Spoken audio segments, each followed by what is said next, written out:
Hi guys. I thought, as usual, I would put together something quick. I'm sorry, I don't feel well at all. Doing a lot of processing of old stuff that I have to update now, old memories with the truth.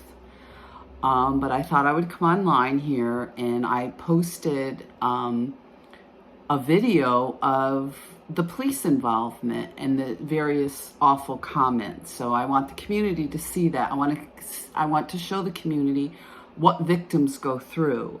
People keep saying, well, why do you keep talking? Because these things, this is what's going on in our communities, and this is what we need to speak out about. And there's other children in my family that I need to speak for, because children are unable.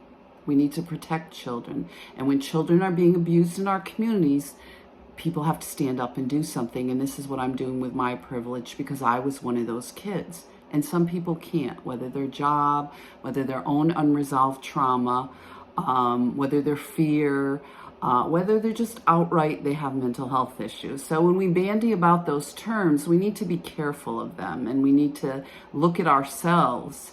And I don't want to get too off onto that tangent, but I'd like to ask our community here, why is it that we have 3 times the national average of sex offenders that get housing in all of our communities here, but someone like me can't? Victims can't. We can't go to the YWCA. We can't go to Catholic Charities. We can't go to the shelter. And I'm getting a little tired of people saying, well, why don't you go to the shelter? Why don't you? Not all of us can do that. We don't qualify. I don't qualify. It was set up in such a way by the court system here that it was done deliberately. They knew that. They called it putting someone in the cracks. Yes.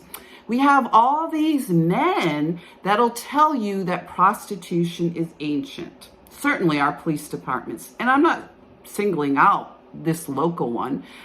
It's across the board. They'll tell you that prostitution is ancient, but then when you talk to them about it, they'll tell you that they just don't know. They just don't know. If they had more money, if they had more training, if they had more resources, that they would be able to deal with this. Well, I'm calling them out about it, because I would like to know why we have 3 times the national average of sex offenders, which, people are grappling with these issues, but they all get housing.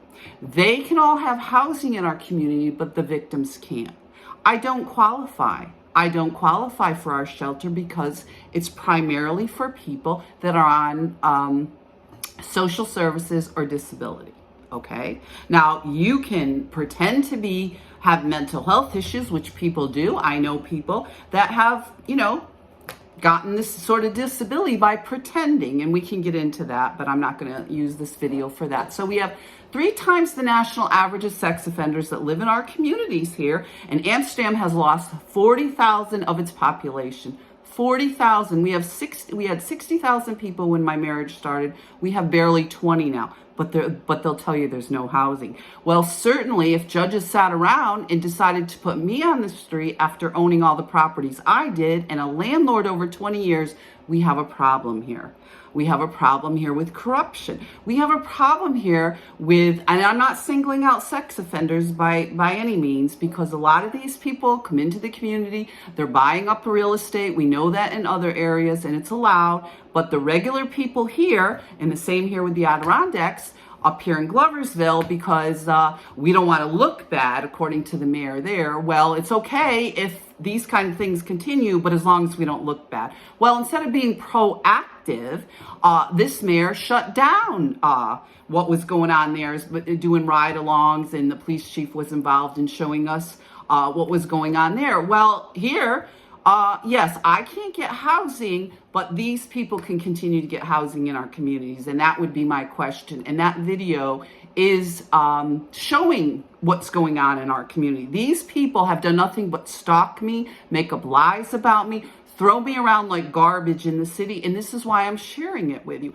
I'm sharing it with you because it was a joke when I was a child. It was a joke when I was a child. And it's continued to be a joke with housing in this community, among other things.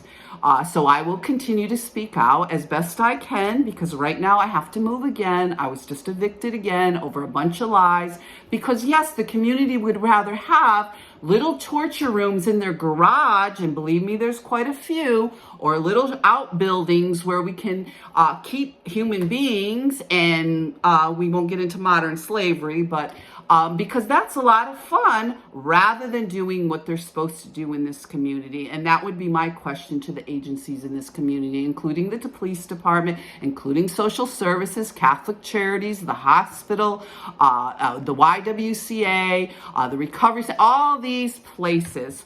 And certainly Hutchins out in Syracuse that thought it was funny too. So to make up a bunch of allegations about somebody and continue to do this. So I will continue to speak out as best I can, because this is what's going on in our community. Be safe out there, guys.